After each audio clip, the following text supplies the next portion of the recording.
E3 is one of the most anticipated events in the gaming world. We all look forward to hearing from the big video game companies about their plans for the upcoming year, but sometimes things don't go exactly as planned. Whether it's a nervous spokesperson, an obnoxious host, or a ridiculous announcement, there have been plenty of mistakes and fails in the history of E3. Before we begin, hit that subscribe button to stay up to date with the gamer, and ring that bell to become part of our notification squad so you never miss a video. Without further ado, here are some of the biggest blunders in E3 history. Sony's press conference, E3 2006. At E3 1995, Sony announced the original PlayStation had a low price of $299, which shocked consumers and gave it an advantage over the competition. Clearly, Sony forgot how good that was for them, and in 2006, announced the price of the PS3 to be an insane $599 US. An absolutely ridiculous price. Neither the PS4 or Xbox One were released at that price point 7 years later, so it's safe to say that's a hefty price for a console. If the console was up to par with the gaming PCs at the time, maybe it would have been worth the price, but Sony had little to bring to the table back in 2006, causing their press conference to be a little underwhelming. Understatement of the year. Sony was pushing a launch title called Genji based on real battles from Japan's history. We don't know what history book Sony was reading, because we don't believe giant crabs with sweet spots were a part of the ancient Japan. Sony also tried to push the PSP during E3 2006. While the PSP was selling well at the time, the best hype Sony could muster was Ridge Racer. Yeah, it was bad. Luckily, it seems Sony has learned from these mistakes because their conferences are now some of the best E3 has to offer. Mr. Caffeine, E3 2011. Let's go back in time years and years ago to when Ubisoft wasn't known at E3 for their last-minute surprising reveals of such games as Watch Dogs, The Division, or Rainbow Six Siege, but rather the embarrassingly awful Mr. Caffeine. We think you can get a good understanding of the type of character this guy is simply from his ridiculous nickname. Describing him as off-the-wall hyper is a good place to start, or annoying, whatever. Aaron Preisman, better known by gamers around the world as Mr. Caffeine, was the host of Ubisoft's E3 press conference in 2011, and it was an unmitigated disaster. While Mr. Caffeine is actually a decent speaker who maintains his enthusiasm despite no reaction from thousands of gamers in attendance, he also embodies some of the worst qualities you could have in an E3 host. His humor is juvenile and childish, to the point where cringe isn't even the right way to describe what's going on. To make matters worse, his doodly doodly doop, time-traveling sound effect, and ridiculous hand gestures may be two of the worst things you'll ever hear and see. He also mispronounces Tom Clancy, a very simple and easy to pronounce name that even elementary school students could say correctly multiple times. Yeah, he was that bad. Konami's Rock Revolution, E3 2008.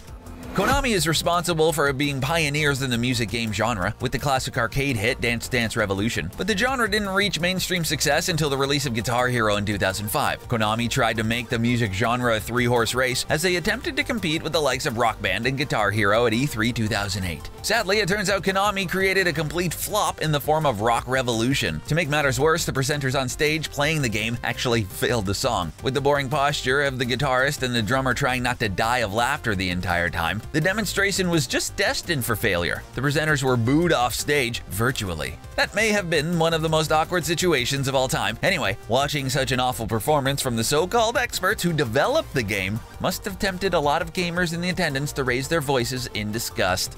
Nintendo's press conference, E3 2008. Nintendo is one of E3's most inconsistent performers year in and year out. Sometimes they deliver incredible presentations like at E3 2004, but other times they show how clueless they are when it comes to pleasing their hardcore fanbase, which has been a struggle for Nintendo during the Wii U era. In an attempt to appeal to casual gamers, which was all the rage during the height of the Wii's console dominance, Nintendo decided to have a press conference focusing entirely on that casual audience. It may not seem like a bad idea, but let's face it, those attending E3 are not going to be casual gamers. A lot of casual gamers don't watch E3 at all. In fact, some of them don't even know what E3 is. Simply put, the press conference was one of the worst of all time. From Cammie Dunaway's cheesy Wii Sports Resort demo to the usually excellent Reggie Fils-Aimé making a fool of himself trying to promote Wii's Motion Plus device, Nintendo's E3 2008 presentation was an epic failure. To cap it all off, Shigeru Miyamoto's big game for the conference was the critically insulted Wii music, which debuted with disturbing arm waggling from the ironically named real-life drummer DJ Ravy drums. There was potential for a solid E3 2004 from Nintendo, but it all went to hell by focusing on the filthy casuals. WONDERBOOK, E3 2012. People love Harry Potter. People love video games. So why not make a magic book somewhat based on Harry Potter that allows players to shake a remote, which is a clear knockoff Wiimote? Seriously, this thing looks nothing like a wand, but that's essentially the concept behind the ill-conceived WONDERBOOK. WONDERBOOK was a clear attempt to appeal to the casual market. Sony came up with the brilliant idea to use motion control in conjunction with a book-shaped device. Acquiring the support of Harry Potter author J.K. Rowling was a great decision, but not using Harry Potter branding was a colossal mistake. We all know how marketing is essential when it comes to selling video games. If you put Star Wars or Lord of the Rings in the title, the game will sell incredibly well, even if it's hot garbage. Putting Harry Potter in the title would have done the exact same thing. Harry Potter's WONDERBOOK. It sounds great to us, but it was a swing and a miss by Sony. To add insult to injury, the E3 stage demo of the device was chock full of technical issues. To WONDERBOOK's credit, at least it was released on a national scale. Vitality Sensor, E3 2009. Nintendo is known for releasing a wide variety of add-on devices for their consoles, especially for the Wii in particular. You name it and this console has an add-on doing just that. A lot of these devices made some kind of sense, while others, such as the Wii Vitality Sensor, didn't seem to serve much of a practical purpose at all. Not even the creative geniuses at Nintendo could come up with a significant use for this device. Shockingly, it turns out many games didn't require a Vitality Sensor, so it has never been seen again since E3 2009. Announcing a product at E3 and never releasing it is truly awful. You're pretty much letting everyone know that your product is useless, but you tried to sell it anyway. It's even worse than the catastrophe of only releasing a product in one market. For what it's worth, the Vitality Sensor was apparently supposed to be used with a game based on relaxation. Thankfully, Nintendo never released a game focused on relaxation, because who would actually play such a boring game? Nintendo claims they couldn't get the technology working properly with enough people, yet they haven't ruled out a return of the device down the road. Seeing as how it got a terrible reception at E3, let's hope this product stays in the trash and doesn't come back as a Nintendo Switch add-on. That would not be very relaxing. BattleTag, E3 2010. For some reason, Joel McHale is always notoriously grumpy when he's dragged onto the stage to present something gaming-related. Who can blame him when he's forced to talk about something as ridiculous as BattleTag? Essentially, BattleTag was Ubisoft's failure of an attempt to sell a laser tag game. They did their best to make it seem like the game is something more than laser tag, but in reality, it's just laser tag. McHale clearly didn't want to be out there, but he made a valiant effort not to be completely embarrassed when playing the game, while the exaggerated enthusiasm of the developer is hilarious and saddening all at the same time. When McHale said, "Wow, it's attractive people fighting each other." It's the most unenthusiastic voice imaginable. BattleTag is more of a device than a game, and because of this, Ubisoft had no clue how to market the contraption. The product didn't have much of an appeal, which caused BattleTag to be released in select test markets, mainly Canada and Texas. We truly feel sorry for you, Canada and Texas. Seeing as BattleTag has never seen a wider release, it's safe to assume it didn't do very well in those test markets. Konami's press conference, E3 2010.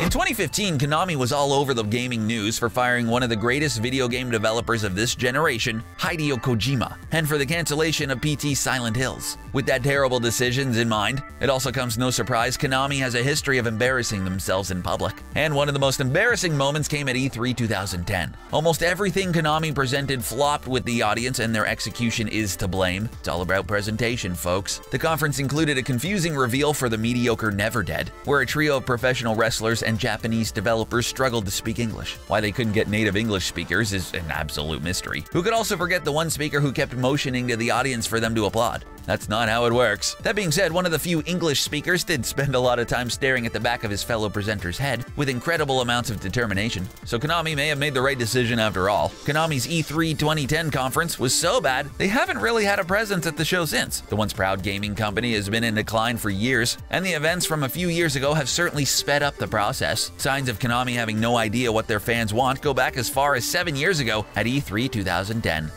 Xbox One, E3 2013. Microsoft's presentation for the Xbox One at E3 2013 will go down as one of the worst stage performances of all time. The company was dead set on their always-online infrastructure, but completely failed in their explanation of why it was necessary or how it would improve gaming. Well, maybe because it wasn't necessary and didn't improve gaming. Their confusing message and Sony holding nothing back during E3 forced Microsoft to pull a 180 and backpedal on their entire Xbox One concept. It seemed like Microsoft executive Don Matrick seemed intent on digging Microsoft an even bigger hole. Speaking with Jeff Cayley about the always online controversy, he said, "Fortunately, we have some form of connectivity. It's called Xbox 360. Yeah, Let's just tell our fan base to stick with their old console instead of upgrading to the new one we've been promoting at E3. The addition of being able to watch TV on your Xbox One is pointless because, well, most people have their Xbox plugged into a TV, not a computer monitor. And that's not to mention Kinect always being on, and the whole invasion of privacy issue. It was one hell of a PR nightmare for Microsoft, and honestly, they still haven't fully dug themselves out of that hole just yet, as PS4 sales have essentially doubled Xbox One sales since their release a week apart in 2013. Jamie Kennedy, E3 2007.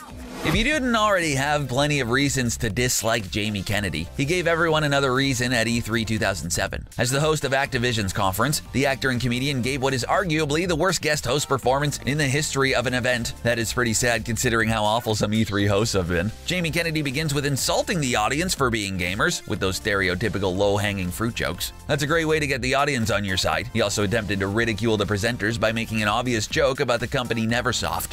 Yeah, it's pretty obvious what kind of juvenile joke he went for. Jamie even interrupted a clearly annoyed Tony Hawk in an attempt to solidify another childish joke on the same subject. Last time we checked, if only 3 people in a crowd of hundreds are laughing at your joke, you should stop saying them over and over again. It also means you're not a very good comedian. See what we're getting at? Jamie even suffered at the wit of a game developer, with a member of the audience declaring, "He's funnier than you!" Jamie's response to the statement was, "You never get out of the house, I bet." Stay classy, Jamie Kennedy. Stay classy.